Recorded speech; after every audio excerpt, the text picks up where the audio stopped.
Assalamualaikum warahmatullahi wabarakatuh. Bertemu lagi dengan pembelajaran tematik dengan tema Selamatkan Makhluk Hidup dan subtema Ayo Selamatkan Hewan dan Tumbuhan. Pada hari ini kita akan masuk ke pembelajaran 1 dan 2. Namun sebelum kita mulai pembelajaran kali ini, seperti biasa dipersiapkan dulu alat tulis termasuk buku paketnya ya Kak. Jangan lupa kita awali dengan membaca doa belajar terlebih dahulu. Di subtema 3 ini, materi yang pertama akan kita bahas yaitu tentang fungsi hutan sebagai habitat hewan dan tumbuhan. Berikut contoh hewan dan tumbuhan di Indonesia yang mulai langka atau bahkan hampir punah. Di antaranya satu ada kantong semar, ada juga anggrek, pohon damar, harimau Sumatera, gajah Sumatera. Selain itu ada juga badak bercula satu, komodo, dan lain sebagainya. Nah, kenapa hewan dan tumbuhan tersebut bisa menjadi langka? Salah satu faktornya adalah habitat mereka yang rusak, berkurang, atau bahkan hilang. Coba kakak perhatikan gambar berikut ini. Hutan merupakan habitat atau tempat tinggal asli bagi tumbuhan dan hewan. Sementara banyak manusia yang memanfaatkan hutan untuk memenuhi kebutuhan mereka. Di antaranya ada yang mengambil kayu dari hutan tanpa bertanggung jawab. Misalnya mereka tidak melakukan reboisasi lagi atau melakukan tebang pilih. Selain itu, hutan juga dirubah menjadi lahan perkebunan atau ada juga yang menjadikannya menjadi lahan perumahan. Nah, ini memang menguntungkan untuk manusia. Misalnya lahan perkebunan bisa menjadi sumber pendapatan bagi mereka.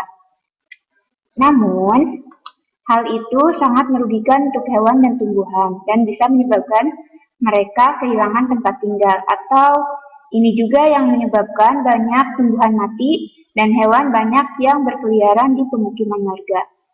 Nah, lalu bagaimana kita mengatasi permasalahan ini? Yaitu dengan pelestarian hewan dan tumbuhan supaya ekosistem tetap seimbang. Nah, bagaimana sih cara pelestarian hewan dan tumbuhan itu? Nah, ini ada dua cara. Yang pertama yaitu dengan penangkaran hewan langka dan penanaman bibit tumbuhan yang sudah langka. Jadi upaya ini untuk memperbanyak melalui perkembangbiakan atau pembesaran tumbuhan dan satwa liar. Selain itu, cara lainnya yaitu mendirikan tempat-tempat perlindungan hewan dan tumbuhan, seperti suaka marga satwa, hutan lindung, cagar alam, dan sebagainya. Nah, pelestarian hewan dan tumbuhan ini tujuannya yaitu untuk menjaga keseimbangan ekosistem supaya kehidupan menjadi nyaman dan menjadi lebih baik. Kemudian untuk melestarikan keanekaragaman hayati untuk memenuhi kebutuhan masyarakat, misalnya tadi untuk bangunan, makanan, dan obat-obatan. Selain itu, untuk menciptakan lingkungan yang nyaman dan mengurangi pencemaran udara dengan adanya berbagai jenis pohon. Kemudian bisa juga dimanfaatkan sebagai tempat hiburan dengan membuat taman rekreasi atau kebun binatang tadi, ya. Nah, itu adalah tujuan dari pelestarian hewan dan tumbuhan. Nah, berikut tadi ada tempat-tempat perlindungan hewan dan tumbuhan langka. Ada Suaka Marga Satwa. Jadi Suaka Marga Satwa ini kawasan untuk melindungi hewan-hewan langka. Ada juga hutan lindung, ada kebun binatang yang selain untuk melindungi hewan dari daerah-daerah, dia juga bisa jadikan tempat wisata. Selain itu ada cagar alam. Nah, cagar alam ini untuk melindungi jenis tumbuhan langka. Juga taman nasional. Kalau taman nasional sama untuk tumbuhan, hanya dia memiliki ekosistem yang asli dan biasa digunakan untuk keperluan ilmu pengetahuan. Nah, ada juga kebun raya. Kebun raya ini kawasan untuk melestarikan tumbuhan berbagai daerah. Nah, tadi kita sudah belajar tentang jenis-jenis hewan atau tumbuhan yang sudah mulai langka karena kurangnya perlindungan atau kepedulian manusia. Nah, sekarang kita akan belajar tentang bentuk-bentuk pemerintahan di negara-negara ASEAN. Negara yang pertama yaitu Indonesia. Indonesia ini mempunyai ibu kota Jakarta ya, dan Indonesia merupakan negara yang memiliki wilayah paling luas di kawasan Asia Tenggara. Letak Indonesia juga sangat strategis karena terletak di antara dua benua dan dua samudera, yaitu benua Asia dan Australia, serta Samudra Hindia dan Pasifik. Indonesia merupakan sebuah negara yang kepulauan yang cukup subur. Bahkan seorang penulis kebangsaan Belanda, Douwes Dekker, menyebut Indonesia dengan sebutan untayan Zamrud Khatulistiwa. Selanjutnya ada negara Malaysia. Malaysia dengan ibu kota Kuala Lumpur. Dia dibentuk pemerintahannya kerajaan federal dan dikepalai oleh yang di-Pertuan Agung. Malaysia ini terdiri atas 13 negara bagian yang dikepalai oleh Sultan dan bangsawan. Wilayah Malaysia terbagi menjadi Malaysia bagian barat di Semenanjung Malaka dan Malaysia bagian timur di Pulau bagian Kalimantan Utara. Selanjutnya ada Singapura. Singapura ini memiliki ibu kota Singapura dan dipimpin oleh seorang presiden. Singapura merupakan negara pulau terkecil yang terletak di Semenanjung Malaka. Dahulu, Singapura berada dalam naungan negara Inggris dan berhasil melepaskan diri dari jajahan Inggris pada tahun 1959. Hingga akhirnya, Singapura merdeka dan berdaulat pada tahun 1965. Nah, ini lambang negara dan benderanya. Selanjutnya ada negara Filipina. Filipina memiliki ibu kota Manila. Nah, pada tahun 1571, Filipina sempat dijajah oleh bangsa Spanyol. Kemudian pada tahun 1898 dijajah oleh Amerika Serikat. Akhirnya Filipina dapat memperoleh kemerdekaannya pada tanggal 4 Juli 1946. Selanjutnya ada negara Thailand. Ini negara bendera Thailand dan ini merupakan lambang bendera Thailand. Thailand ini merupakan satu-satunya negara di kawasan Asia Tenggara yang tidak pernah dijajah oleh bangsa Barat, sehingga sering mendapat julukan rumah rakyat merdeka. Sebelum tahun 1939, Thailand dikenal dengan nama Siam. Thailand pernah disebut juga Muang Thai, yang berarti tanah kebebasan. Jadi yang di bagian ini bukan hari kemerdekaan ya.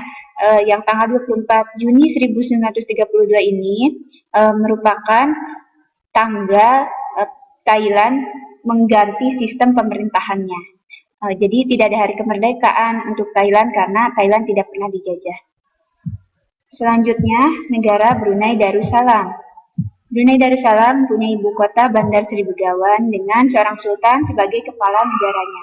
Brunei Darussalam merupakan negara terkaya di Asia Tenggara. Brunei juga pernah menjadi protektorat Inggris. Tahun 1971 diubah menjadi Brunei Darussalam yang merdeka hingga akhirnya tanggal 1 Januari 1984 Brunei Darussalam merdeka penuh terbebas dari pengawasan Inggris. Selanjutnya ada negara Vietnam. Vietnam, ibu kotanya Hanoi, dikepalai oleh seorang presiden. Republik Sosialis Vietnam terbentuk sejak 2 Juli 1976. Vietnam menempati wilayah sempit dan panjang di antara dua aliran sungai Mekong dan Sungai Merah. Selanjutnya ada Myanmar. Myanmar memiliki ibu kota Yangon atau Rangon dengan kepala pemerintahannya seorang presiden. Myanmar pada awalnya bernama Burma. Pada tahun 1989 berubah menjadi Myanmar yang menurut penduduknya berarti tanah emas. Selanjutnya ada Laos. Laos berasal dari kata Lansang yang artinya kerajaan jutaan gajah. Negara ini terletak di daratan kelompok Indochina yang tidak memiliki pantai dan batas laut. Jadi Laos ini merupakan satu-satunya daerah yang tidak memiliki daerah perairan. Selanjutnya Kamboja. Kamboja disebut juga Kampuchea. Negara ini termasuk salah satu negara Indochina yang merupakan bekas jajahan Prancis. Nah, ini juga inilah bentuk-bentuk pemerintahan negara ASEAN. Selanjutnya yang akan dipelajari yaitu tentang pengamalan sila Pancasila. Silakan kakak buka buku paketnya. Nah, di sini ada sikap-sikap yang sesuai dengan pengamalan Pancasila. Dan silakan diisi ya kak, sesuai yang sudah ibu berikan ini. Dan yang terakhir yaitu materi tentang mewarnai kerajinan tanah liat. Tanah liat itu bisa diwarnai dengan dua cara, yaitu pengglasiran dan pengecatan. Pengglasiran artinya melapisi patung dengan glasir, dengan cara dicelup, dikuas, atau disemprot. Sementara pengecatan yaitu mengecat menggunakan cat akrilik, cat poster, atau cat air, dan juga dengan bantuan kuas. Nah, di sini ada contoh-contohnya kerajinan tanah liat yang sudah diwarnai. Ini pewarnaan dengan menggunakan kuas, dengan disemprot, dengan kuas yang kecil, dan dengan dicelup. Jadi kuas itu ada yang ukuran kecil, sedang, dan besar. Ya, jadi bermacam-macam kuas untuk mewarnai. Nah, demikian materi yang bisa Ibu berikan. Terima kasih atas perhatiannya, semoga bermanfaat dan mudah dipahami. Terima kasih untuk semuanya. Tetap jaga kesehatan. Assalamualaikum warahmatullahi wabarakatuh.